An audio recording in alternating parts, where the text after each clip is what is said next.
Hello and welcome to the All About ELD channel. I'm Cynthia from All About ELD. In today's video, I'm going to show you 3 ways to make Benchmark Express passages more accessible to your multilingual learners. Let's dive in. So if you go to the text, let's say we want to use this text. This is from Unit 5 again in 5th grade.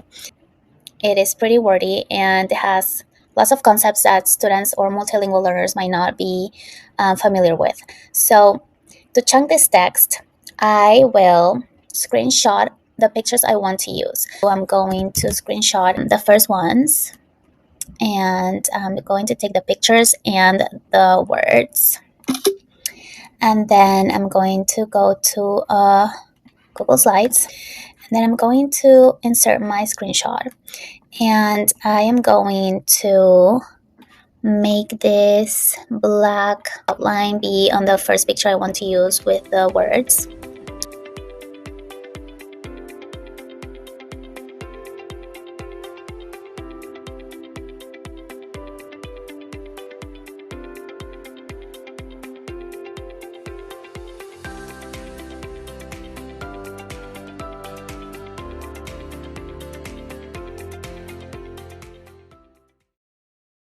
This is my first picture. So then you just copy and paste and then select the next important picture that you want to focus on.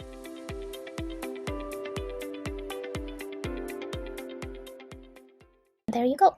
You don't have to be going back and taking all of these screenshots. I'm going to copy and paste my rectangle. And because I have more space, I'm going to do one more.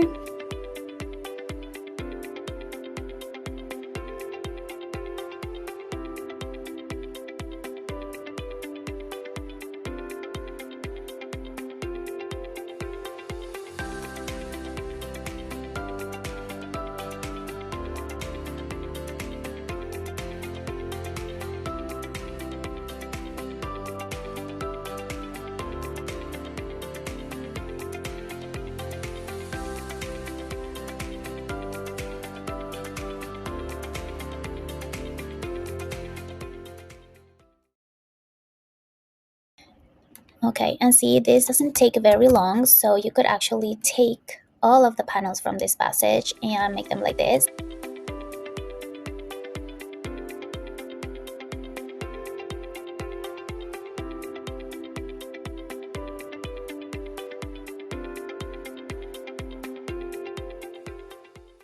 Now they have the same passage from Benchmark Express, but the ones that I want to focus on. And when we are teaching them all these reading strategies, it's very hard to focus for them if they see all of these words that they might not understand most of them. They see the pictures, the numbers, the headings, the captions, the question at the bottom is too much. That is why I like doing this.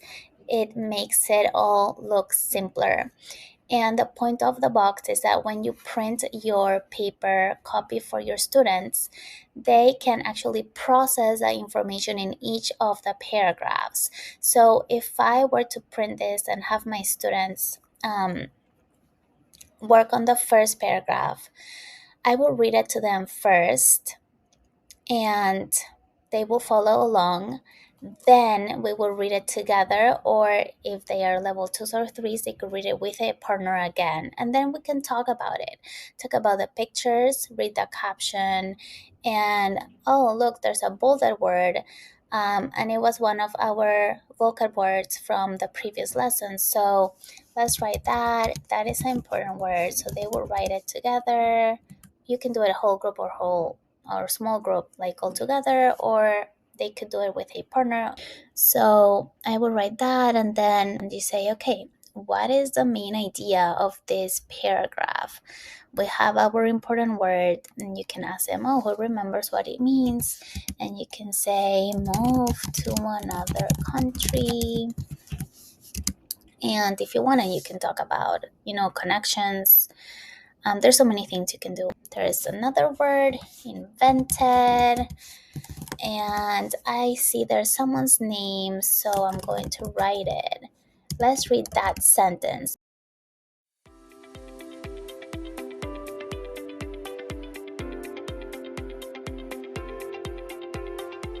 remember that these are the important words that you will talk about as you process, and these most likely you will highlight with them on the text.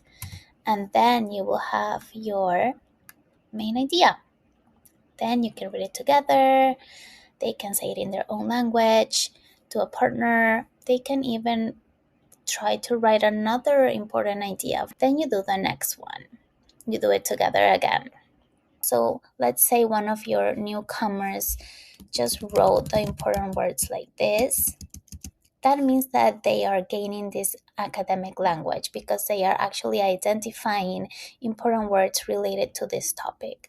So remember, don't expect them to be able to write incomplete sentences from this high level passage if you're working with level ones or newcomers. Then if that's where they are after they identify these words, just write the sentence together, but give them some time to try it on their own. And here is a sheet that I already printed where students can write their connections, they can draw pictures, they can write about what they read about this paragraph on here to process information. So they would just write out in the box. They could also write words like I said, and you can differentiate this for all the levels. So that is like level 1 and 2. Okay, so another way to do the same thing is to make a copy of the page and make sure you enlarge it. I didn't enlarge it here, but just make it bigger. And then you cut out the panels or the paragraphs that you want to use. Remember, you don't have to use them all.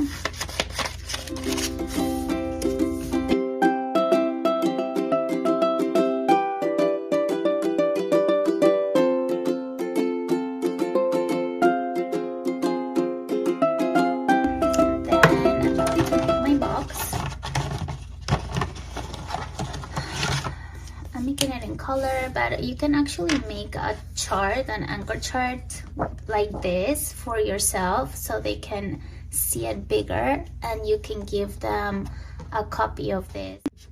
And you do your big chart on anchor paper just the same, so you can fill it out on the big chart as they fill it out.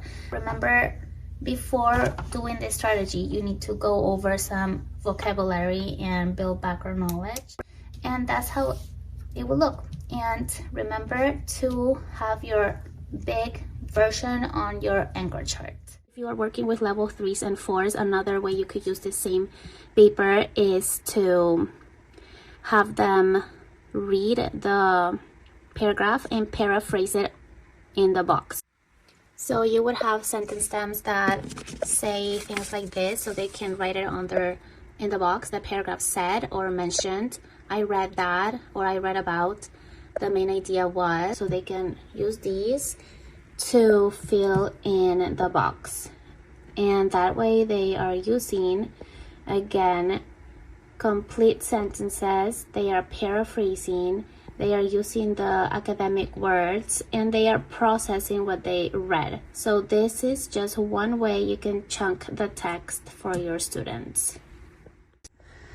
When students paraphrase, to make it more exciting, you could have them do it like a race. So first you do one paragraph, you give them time to paraphrase, and then you can use the buttons, and whoever has their answer first, they would press their button and they would share first. So that is a way to get them excited about writing and paraphrasing. The next strategy is one that I mostly do with my newcomers or level 1s.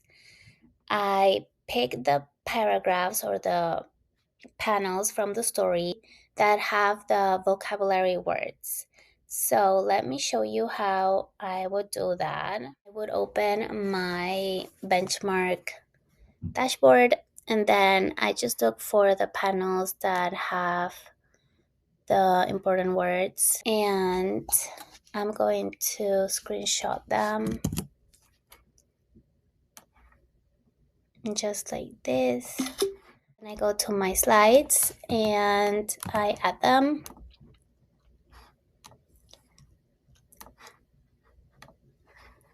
I can make them bigger this way, or you can go to the copier and enlarge your pages and do it that way. So I'm going to continue doing this, and then I'm going to print them out.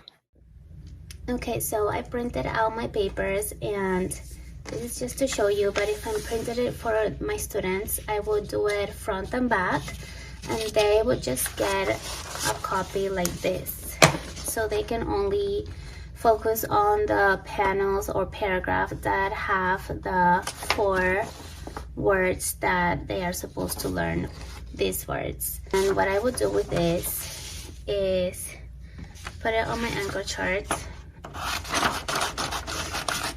cut them so we can read it together and annotate the pieces on the side. You could also show it on the slides that we made on the computer if you have a projector, but I like to do it like on paper and using the chart paper as well. And this is my anchor chart, and that's where I put the 4 paragraphs. So that's how I would set it up on my anchor chart paper. Okay, so now we found all the words that we could find related to the vocab. So you go over the picture with them. You are going to annotate everything they tell you that they see on the picture. So they can say women, they can say working, and they can do the same on their page. You talk about everything that they see, you write it down. People working in a factory. So then you can add and say, oh, look, this is a factory. And now we're going to read it. First, you read it for them aloud.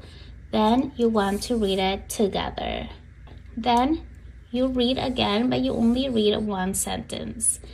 And you say, oh, look at all the words that you already know. So what does this say? They have to make things by hand, and we know made means like you're making something in the past, so it says past. They had to learn different skills, such as how to run new machines. So you can start adding new words to them and say, oh, who knows what this word means? You can draw a picture. You can have a picture printed out already, and whenever you go over the word, you glue it on there. So you start building background knowledge as you read. And then you can ask some questions. Tell a partner what happened in this paragraph. Oh, have you ever been to a factory? And then you move to the next one and you do the same. Look, all the words that we already know. Who can remember? Who can tell us what this is? You can write it down in their language. You write it there. You do the same with a picture. What do you see in this picture? So it's like you're previewing the text at the same time as you are reading and building background knowledge and adding new vocabulary. So you can read it aloud to them first, then you read it together, then you read the first sentence and you stop at all the words that you want them to understand. Cotton. Okay, so you maybe printed a picture of some cotton beforehand and you glue it here, or you draw your own cotton. You can do the plant, or maybe like some clothes made out of cotton, and you can write in their first language. Oh, fabric. Who remembers? We just did it. Oh, here it is for clothes, for process. Okay, tell a partner what we just read about. You just taught them new words. They talked about what they read. They understood what they read. And you are teaching them reading strategies at the same time. So this is a great activity to do, not only with newcomers, but with all your multilingual learners. So on the first lesson I made with my level 1s group, we will go over the words and the definitions. So they usually have this page on their book. I will cut this. I will print it out bigger, but I forgot and I didn't do it. But I would always make it bigger when I print it. So I will cut out the pictures with the examples. I would choose which one I want to use because they have 2 pictures and 2 examples. Use my index cards. I am going to copy the definition that they have. So let me write it.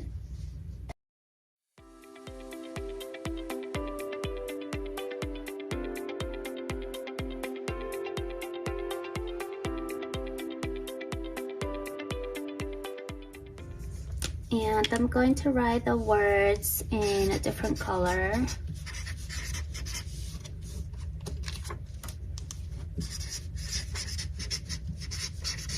One option is to put one of these pictures on the card or on the definition and pick a word that helps them remember what the word means when they are learning the word. So you can tape it or glue it there. I'm going to glue it on the, tape it on the vocab word and take the example out. If your students are newcomers, you could draw little pictures on there. If they really need that scaffold, you could draw like visuals. So I could draw a person here, I could draw a hand, like that. Really simple things. You can also use your first language. Move, and you could put like a map. You can print out little pictures if you have more time, your planning time is longer. And person again, so I put a person and they can start making the connection that, oh, that word means person. And you could do like a moving truck or a plane. And you can use cognates. This is the same word in Spanish, so you could use that as well. First, you say the words. They repeat it after you. Then you go over the definitions and what they mean to make sure they really understand what each definition is saying. When you have gone over the words and the definition, you want to do TPR. So immigrated, you could move from one place to another. Like the action could be that. This one, you know, you can do something with your hands. Textiles, you could like touch your clothes, and maybe weaving can be like this. Now you have the match. So there are many ways that you could do it. You could do it just like this, like a memory game, and they start like taking turns and finding the definitions, and you have a sentence stem. I'm going to write it on here, but you know, you use a sentence strip, and it could be the word means, and then they read the definition, or it can be the definition of is blank. These are some sentence stems that you could use. This is a good word to teach them because it's always on their assessments. So you can play memory. Another option is to make the pictures bigger and use the other set of pictures that come on Benchmark Express to match definition, word, and picture. Another option is to mix all the cards. You would give cards to some kids. They turn the cards around and they have to ask each other who has the definition. So your sentence stem for this would be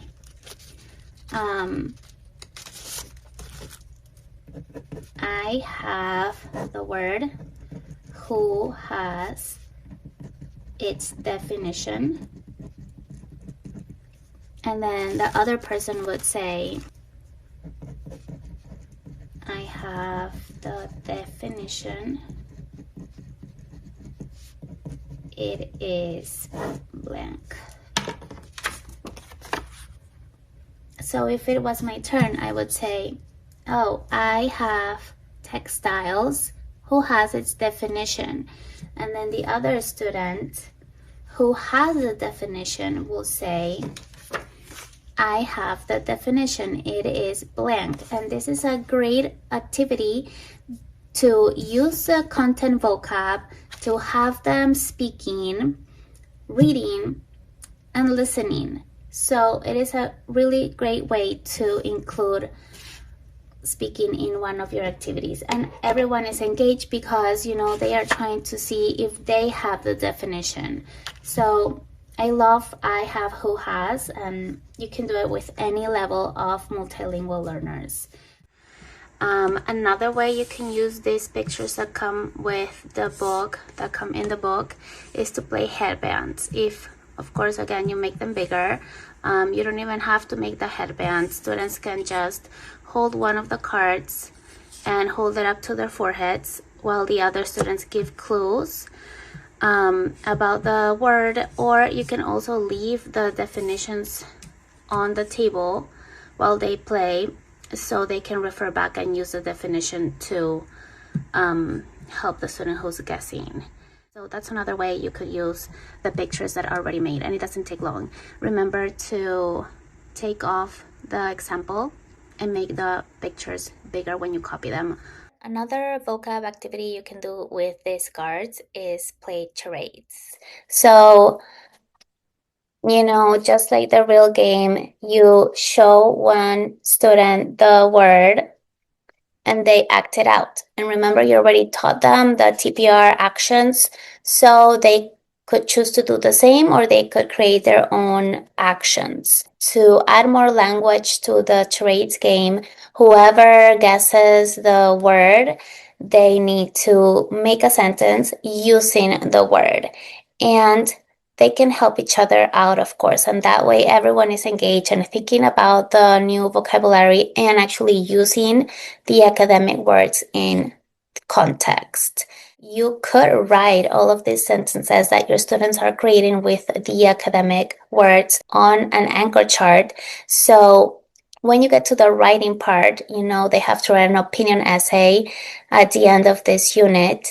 They already have all these sentences that they actually created on their own while playing a game. So write them down on an anchor chart, and they can use these sentences when they are writing about the topic. So it's like a word bank of sentences.